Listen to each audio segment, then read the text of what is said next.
This next section we're going to talk about is we're going to show that Yeshua did not follow the doctrine of oral Torah. Now, the Babylonian calendar is a part of their oral Torah system. The rabbis have some doctrines that's associated with their oral Torah belief. And one of those doctrines is the saying, that is the Torah, that it is not in heaven. In Hebrew, we would say, lo ba shemayim hi. And they base it upon Deuteronomy in chapter 30 and verse 12, where it says, it is not in heaven. And however, if we look at this in context, they are actually taking it out of context, because in Deuteronomy chapter 30, verses 11 through 14, it says, for this commandment which I command you this day, it is not hidden from you, nor is it far off. It's talking about keeping the commandments and the ability to keep the commandments. He's saying it's not too difficult, it's not too hard. And as a result, it's not so far from you, it's not in heaven, that you should say, who shall go for us to heaven to bring it unto us, that is the Torah, that we may hear it and do it. And so neither is it beyond the sea, that you should say, who shall go over the sea for us and bring it unto us, that we may hear it and do it. No, the Torah, keeping the commandment, it is very near unto you. It is in your mouth, it is in your heart, that you may do it. So he's saying it's not difficult, it's not hard, it's not something way out there that's not reachable, that you're able to do and keep the commandments. That's the context of Deuteronomy chapter 30, verses 11 through 14. But the rabbis took this little phrase in here, it is not in heaven, and they have this doctrine, lo ba shemayim hi. Lo ba shemayim hi is a doctrine that is taught in every major university, yeshiva, study, everywhere across the world. It is a core foundational teaching of Judaism. It has been for a very long time. You can even see part of this in the New Testament. It's in Matthew 21, verse 23, when he entered the temple, the chief priest and the elders of the people came to him while he was teaching, and they said, by what authority are you doing these things? Who gave you this authority? This is the issue of authority. That's what it's all about. And the calendar is about the issue of authority. 100%.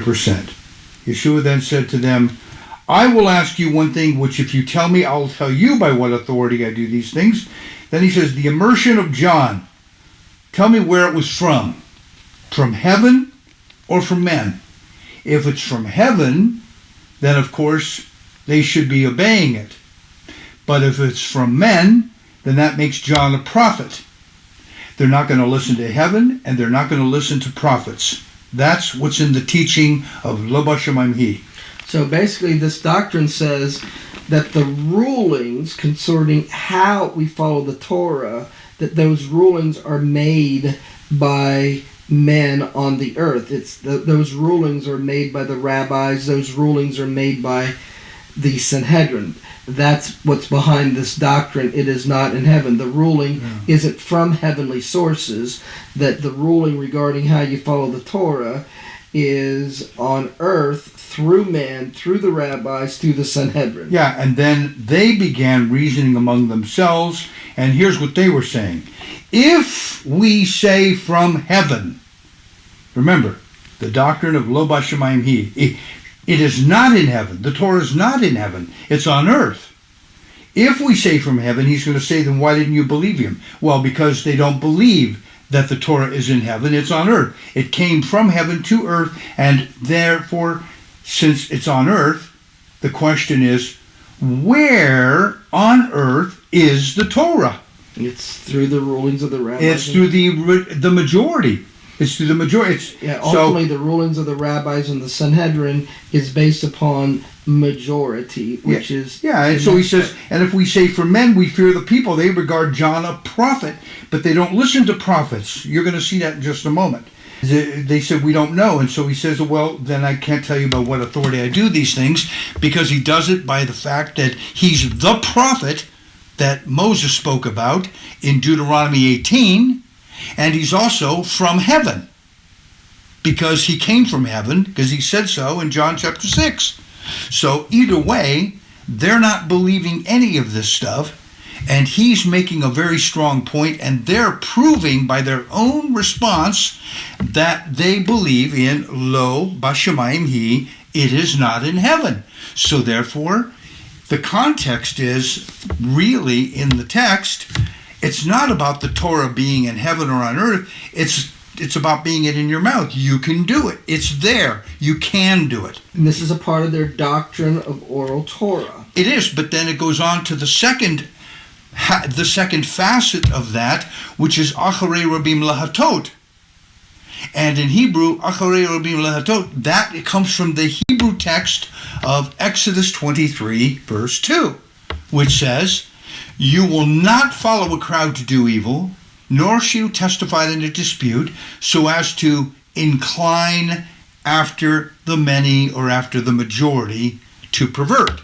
So Rabbinic Judaism says we must incline after the majority, but when you approach the Jewish position and you ask, are you to incline after the majority? And you quote this passage, they're going to say yes, but then you will say to them, but it says you don't incline after the majority to follow a crowd to do evil. And they will say to you, but you can incline after the majority to do good. So they read that into the text. Therefore, incline after the majority. And so therefore, what this basically teaches us as the foundation of all of Judaism to this very day, based on the Rambam, who wrote about it, Maimonides, Moshe ben Maimon, the whole teaching of this is you can't do the Torah without us. We hold the widget, so to speak, that unlocks the door, the meaning, the interpretation, the authority, the value, the understanding of all of the Torah. We hold that we're in charge of that. We're in charge of it. Right, that is the rabbis and their decrees and the Sanhedrin. But that's exactly what they're doing. And so therefore what we have here is the principle of a rabbinic Talmudic democracy on earth. But Yehovah, Yudevave, doesn't work from a democracy, he works from a theocracy. The doctrine behind Rabbinic Oral Torah teaching, and so once we have this background regarding what the Oral Torah thought process is in explaining how we do the Torah, now we can understand what Yeshua is opposing. So here we have the idea of the Rambam, who wrote in his introduction to the Mishnah, he wrote these words, and this is how the Rambam expressed it. If there are 1,000 prophets, all of them of the stature of Elijah and Elisha, that's some pretty heavy-duty prophecy. That's as high as you can go. I would think so. And they're giving a certain interpretation, a halachic ruling on some particular subject, right? And you compare that with 1,001 rabbis giving the opposite interpretation. They will quote, the Rambam says, basically what all of Judaism is still saying to this day, you shall incline after the majority. You go for a democratic rule of the majority, who are the rabbinic decisors of the law, right? And therefore the law is according to the 1,001 rabbis, not according to the 1,000 venerable prophets. John was a prophet. And so were, by the way, the men of the Qumran. And that's why they didn't accept them if they had a different belief system than the rabbis in the Sanhedrin. Yeah, because the Beit Zadok, they were called prophets. You see some of that in Matthew 23 when he's talking about the Pharisees and saying, you are sons of those who murdered the prophets. We're not talking about Isaiah, Jeremiah, Ezekiel. No, the prophets are those of the Tzadok, Beit Zadok at Qumran. They were getting killed off, murdered, put into exile. They were ruling their lives. Okay? So he says, God did not permit us to learn from the prophets. You know what you could put in there? You could say, without mutilating the text, God did not permit us to learn from Beit Zadok. You could easily put that in there. Or from John the Baptist. Or from John the Baptist, or from any prophet. Yeah, absolutely. And he says, only from the rabbis, who are men of logic and reason, and there you can find this whole understanding in the Dead Sea Scrolls at Qumran, the text at 1Q28b, column 3, lines 22 and 23. So this is the whole doctrine of Rabbinic Oral Torah. The whole thing is based entirely on this teaching. Everything that they understand and teach, including the Babylonian calendar and the authority that they were exercising and expressing, it's all based on this entirely. In contrast to that, this 1Q28b, it says to bless the sons of Zadok, the priests whom God has chosen to distribute all of his judgments in the midst of his people to teach them. So here in the Qumran, it's stating that the sons of Zadok are going to teach the people the Torah, where the Pharisees have a doctrine that it was given to them to teach the Torah through these doctrines. So what are we saying? Are we saying that... We're saying there's a conflict. A huge conflict. Yeah. But all the scholars who study this stuff, they know this. This was a massive head-on collision, just like we have today. I've heard you speak about these ideas. This is very similar to what we've been going through for the last many decades in the Messianic movement, right? Where did we start initially? We started with, you don't keep the law, you don't keep the Sabbath, you can eat pork, you can eat shellfish, you can do whatever you want to do.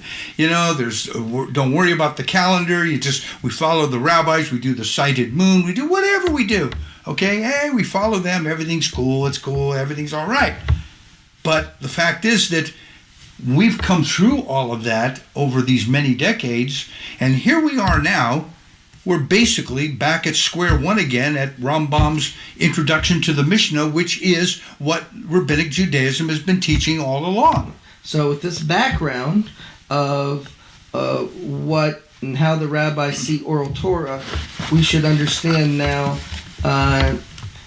in Matthew why Yeshua is not teaching this doctrine to his disciples. He's not. I don't see where he's teaching this doctrine. So Matthew 15, 1 and 2, then came to Yeshua, scribes and the Pharisees who have this doctrine, and they ask of him, why do your disciples transgress the tradition of the elders? In other words, why don't they follow the oral Torah teachings and rulings of the rabbis and the Sanhedrin?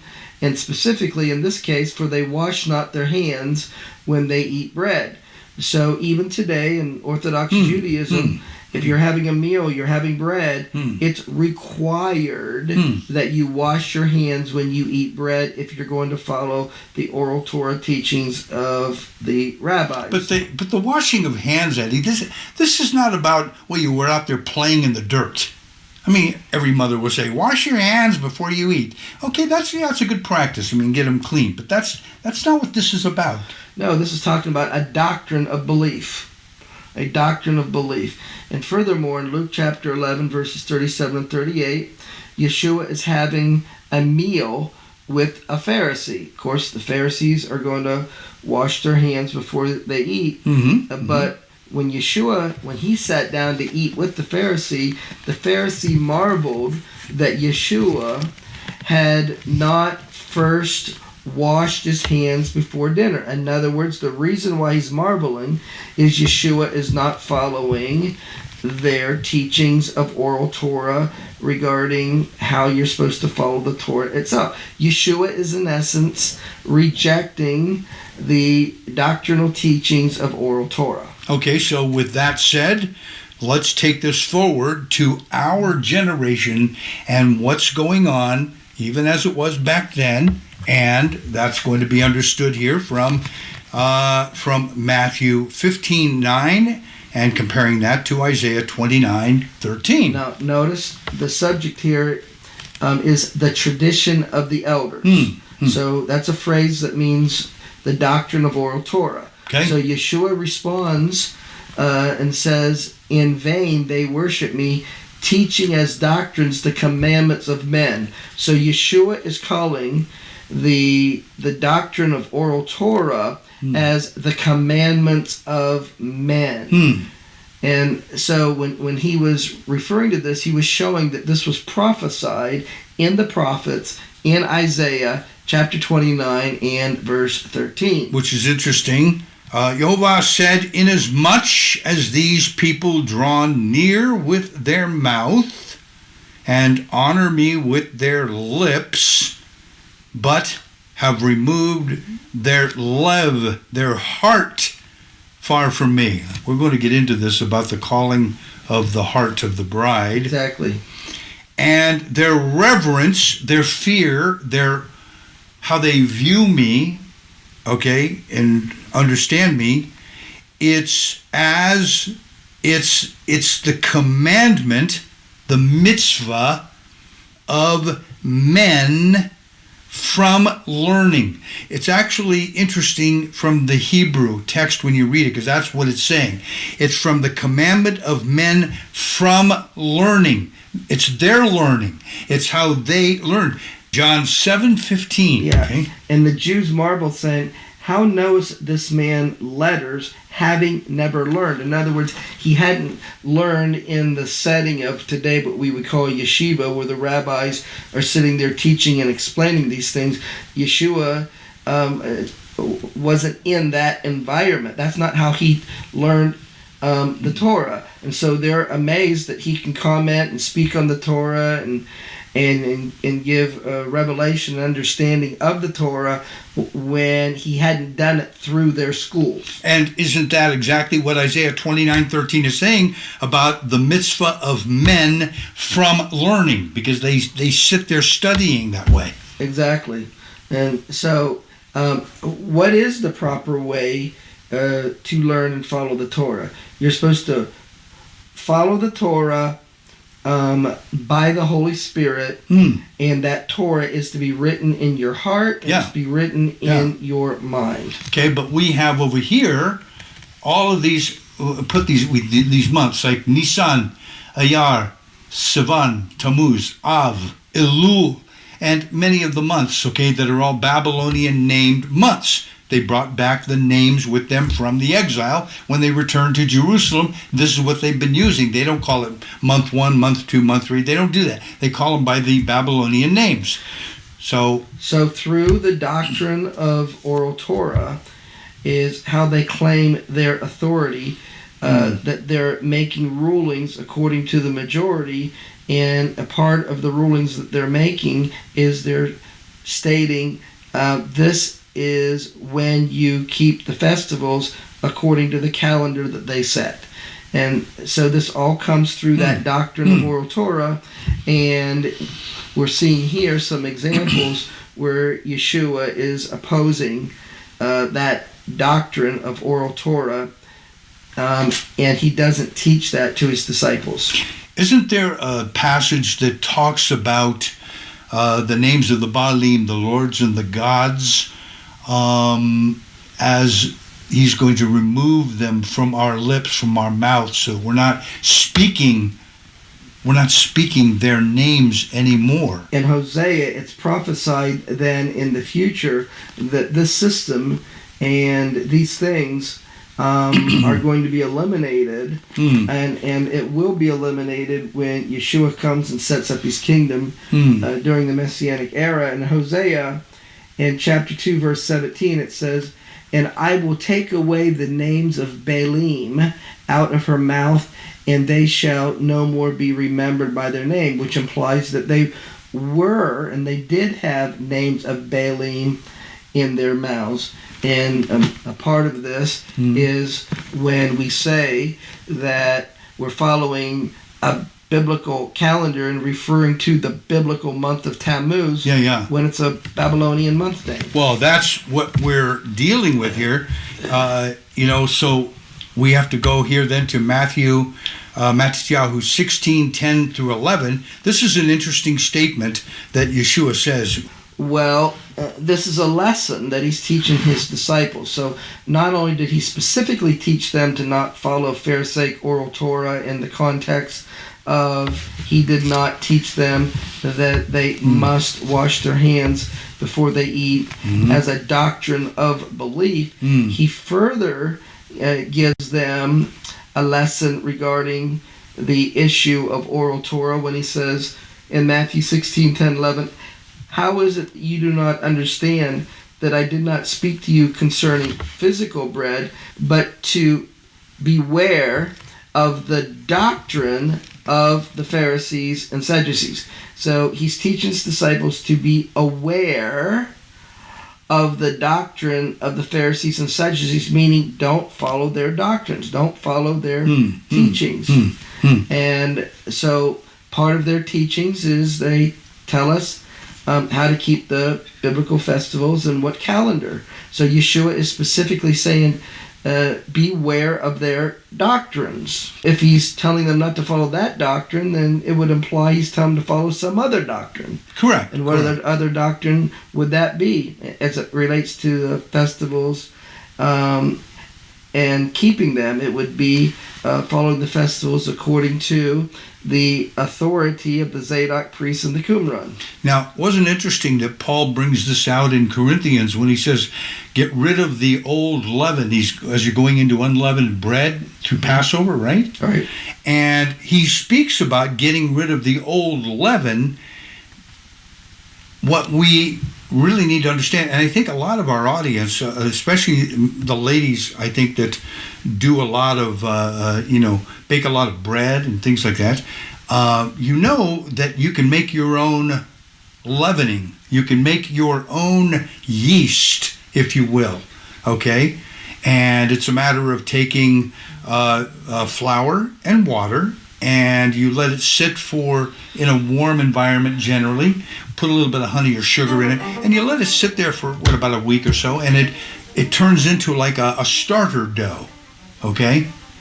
And this starter dough, very interestingly, this stuff, if you take that starter and put it into a new lump, you get a whole new flour water lump of dough from flour, right? If you take that starter and put it into it, it spreads. In Hebrew, this is called the seor, and that is it's leaven. It's leavening it. It's called seor or yeast, and it spreads through the lump of dough.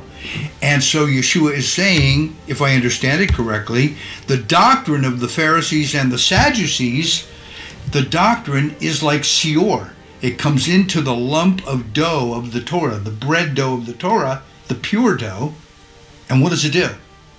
It spreads. Yeah, so the bottom line is when Yeshua is speaking against following the doctrine of oral Torah, it's through the doctrine of oral Torah and the claim of rabbinic authority and the authority of the Sanhedrin based upon the doctrine that the Torah is not in heaven and inclined to majority. Yeshua is saying, do not accept and follow after that teaching, because that is the basis by which the biblical festivals are kept according to the Babylonian calendar through the Pharisaic Oral Torah teaching, which today is called Orthodox Judaism. We're going to go on to the next section now, which is about John the Baptist and the ministry of Eliyahu or Elijah. So we'll take a quick break here, and let's come back and deal with this particular subject, okay?